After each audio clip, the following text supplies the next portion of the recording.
லேட்டஸ்ட்டாக பூமிக்கு இரண்டாவது நிலவு வரப்போகிறது. அதை நாம் பார்க்க போகிறோம். இனி பூமியிலிருந்து 2 நிலாக்கள் தெரியும் என்று வரும் செய்தி உண்மையா என்று நிறைய பேர் கேட்டிருந்தீங்க. வாங்க அதுக்கான பதிலை பார்க்கலாம். அதான் தமிழ் நியூஸ் சேனலே சொல்லிட்டாங்களே, நாளை முதல் வானத்தில் 2 நிலா தெரியும் என்று.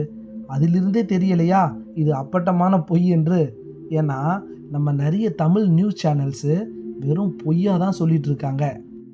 யாரும் நம்பிக்கையோடு இருக்காதீங்க. வானத்தில் 2வது நிலவு எல்லாம் தெரிய போவதே இல்லை. அப்போ உண்மைதான் என்ன என்று பார்த்து விடலாம். ஆகஸ்ட் 7ஆம் தேதி நாசாவின் asteroid terrestrial impact last alert system தான் முதலில் இந்த 2வது நிலா என்று சொல்லப்படும் ஆஸ்ட்ராய்டு 2024 PT5 என்ற ஒரு விண்கல் பூமிக்கு நெருக்கமாக வருவதை கண்டுபிடித்தது. இது ஒரு மிகச்சிறிய விண்கல். இதைத்தான் நியூ மூன் என்று சொல்லப்படுகிறது. ஏன் இதை நியூ மூன் என்கிறார்கள் என்றால், இது டெம்பரவரியாக பூமியின் சுற்றுப்பாதையில் வெறும் 2 மாதத்திற்கு பூமியை இது போல ஒரு விசித்திரமான சுற்றுப்பாதை அமைத்து சுற்றும். இப்படி சுற்றுவதால் தான், அதாவது பூமியை சுற்றுவதால் தான் இதை பூமியின் டெம்பரவரி நியூ மூன் என்கிறார்கள் விஞ்ஞானிகள். இதுவே இந்த விண்கல் பூமியை சுற்றாமல் அப்படியே விண்வெளியில் பூமிக்கு அருகில் வந்து போயிருந்தால் அதை நிலா என்று சொல்லப் போவதில்லை. பூமியை சுற்றுவதனாலேயே இதை புதிய நிலா என்கிறார்கள் நாசா மற்றும் விஞ்ஞானிகள். ஆனால் எந்த நேரத்தில் சொன்னாங்களோ தெரியல, அடடா நான் வந்ததே தப்புன்னு அந்த விண்கல்லே நினைக்கிற அளவுக்கு பூமிக்கு 2வது நிலா, வானத்தில் நடக்கும் அதிசயம், நாளை முதல் 2 நிலாவை பார்க்கலாம் என்றெல்லாம் கதையை அள்ளி விடுறாங்க. உண்மையில் இந்த சிறிய விண்கல் வெறும் 37 அடி அகலம் மட்டும்தான், 37 feet டயாமீட்டர். இதோ ஸ்க்ரீனில் தெரிகிற இந்த சின்ன புள்ளி மாதிரி இருக்கு இல்லையா, இந்த ஆஸ்ட்ராய்டோட பேர் தான் 2020 SW ஆஸ்ட்ராய்டு. இது கிட்டத்தட்ட 30லிருந்து 35 ஃபீட் இருக்கக்கூடிய ஒரு ஆஸ்ட்ராய்டு. இந்த ஆஸ்ட்ராய்டு வெறும் 20,000 கிலோமீட்டர் டிஸ்டன்ஸில் நம்ம பூமிக்கு மேலே பறந்து போச்சு. அந்த சமயத்தில் நம்ம பூமியிலிருந்து பவர்ஃபுல் டெலஸ்கோப் வச்சு இந்த ஆஸ்ட்ராய்டை கேப்சர் பண்ணாங்க. அந்த இமேஜில் 30 அடியிலிருந்து 35 அடி இருக்கக்கூடிய ஒரு விண்கல் வெறும் 20,000 கிலோமீட்டர் டிஸ்டன்ஸில் போகும்பொழுது எவ்வளோ குட்டியாக தெரியுது பாருங்கள். ஆனால் இப்போ வரப்போகிற ஆஸ்ட்ராய்டு PT5, அந்த நியூ மூன்னு சொல்லப்படுறது, கிட்டத்தட்ட 4.5 மில்லியன் கிலோமீட்டர் தூரத்தில் தான் பூமியை கடந்து போகுது. அதாவது 45 லட்சம் கிலோமீட்டர் டிஸ்டன்ஸு.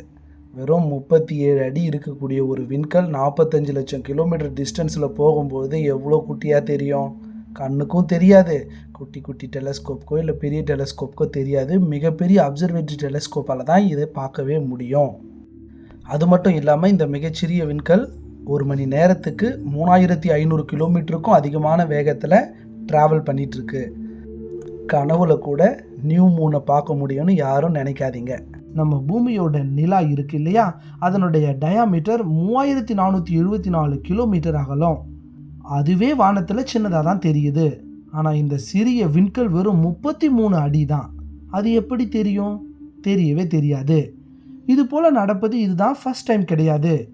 1981 மற்றும் 2022ஆம் ஆண்டு கூட இது போல் ஒரு புதிய நிலா 2022 NX1 என்று சிறிய விண்கல் பூமியை சுற்றியது. இது போல் விண்கல் கோடிக்கணக்கில் சூரிய குடும்பத்தில் இருக்குது. ஆனால் இந்த விண்கல்லோட சுற்றுப்பாதை தான் புதிய நிலாவா இதை சொல்ல வச்சிருக்கு. இந்த வாரத்தில் இருந்து இன்னும் 2 மாதம் கழித்து இந்த சிறிய விண்கல் PT5 அதனோட இருப்பிடமான ஆஸ்ட்ராய்டு பெல்ட் பகுதிக்கே போயிடும். அர்ஜுனா ஆஸ்ட்ராய்டு பெல்ட் என்பது ஒரு செகண்டரி ஆஸ்ட்ராய்டு பெல்ட். இங்கிருந்து தான் இந்த சிறிய விண்கல் வந்தது. இது மணிக்கு 3540 கிலோமீட்டர் வேகத்தில் நகர்கிறது. சுமார் 4.5 மில்லியன் கிலோமீட்டர் தூரத்திலிருந்து வருகிறது. இல்லை இந்த புதிய நிலாவை நான் பார்த்தே ஆகணும் என்று யாராச்சும் அடம் பிடிச்சிங்கன்னா உங்ககிட்ட இது போல் 30 இன்ச்சு டெலஸ்கோப் வேண்டும். அதனால் பூமியிலிருந்து எப்போவுமே உங்களால் 2வது நிலா என்று கதை சொல்லப்படும் நிலாவையெல்லாம் ஒரே சமயத்தில் பார்க்கவே முடியாது என்பது தான் உண்மை. ஃப்ரெண்ட்ஸ், நைட்டில் planet, stars, galaxies, Milky Way Galaxy கூட செல்ஃபி எடுக்கிறது, டெலஸ்கோப்பை பற்றி தெரிஞ்சுக்கிறது, இது போல் ஸ்டார் கேசிங் ப்ரோக்ராமை நாங்கள் பண்ணிகிட்ருக்கோம். ஏஷியாலேயே 3rd லார்ஜஸ்ட் டெலஸ்கோப் ஜவாதி ஹில்ஸில் இருக்குது. அந்த டெலஸ்கோப்பை எப்படி ஆப்ரேட் பண்ணுறாங்கன்றதை தெரிஞ்சுக்கிட்டு சோலார் அப்சர்வேஷன் நாம் சூரியனில் இருக்கக்கூடிய சன்ஸ்பாட்டெல்லாம் டெலஸ்கோப் வழியாக பார்க்குறதும், நைட்டில் ஸ்டார் கேசிங் பிளானட்ஸ் கேலக்ஸிலாம் பார்க்குறது, அதே போல் நீங்கள் ஸ்டே பண்ணுறதுக்கும் உங்களுக்கான ஃபுட்டு, இது எல்லாமே நம்ம பிஹைண்ட் எர்த் ஆர்கனைஸ் டீம் வந்து பார்த்திங்கன்னா ரெடி பண்ணி உங்களுக்கு இந்த ஸ்டார் கேசிங் ப்ரோக்ராமை நடத்திட்டுருக்கோம். நீங்களும் வருங்காலத்தில் நாங்கள் பண்ண போகிற இந்த ஸ்டார் கேசிங் ப்ரோக்ராமில் கலந்துக்கணுன்னா இந்த வீடியோவோட டிஸ்கிரிப்ஷனில் இருக்க லிங்க்கை கிளிக் பண்ணி வாட்ஸ்அப் குரூப்பில் ஜாயின் பண்ணிக்கோங்க. அடுத்தடுத்து எப்போல்லாம் இந்த ஸ்டார் கேசிங் ஈவெண்ட் நடக்கும்ன்றதை நாங்கள் அந்த குரூப்பில் தொடர்ச்சியாக அப்டேட் கொடுப்போம். நன்றி.